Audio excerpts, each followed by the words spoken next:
To redeem Duolingo promo code. Hello everyone, welcome to this channel. I'm Emily and I'm here to help you out today. So without any delay, let's get started. So in order to redeem the Duolingo promo code, first of all launch the Duolingo application on your device and make sure that you're logged into your account. Now the homepage will look something like this. Now over here at the top, you can see different options over here. So you just have a tap on this blue icon over here at the top.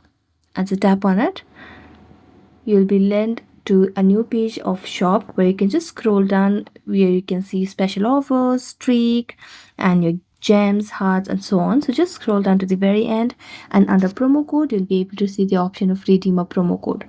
So tap on redeem over here, and here you just need to enter the promo code in order to earn the rewards. And as you enter the promo code, you just have to tap on apply and be able to redeem the Duolingo promo code.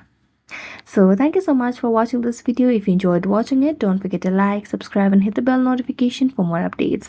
That's it for today, and see you next time.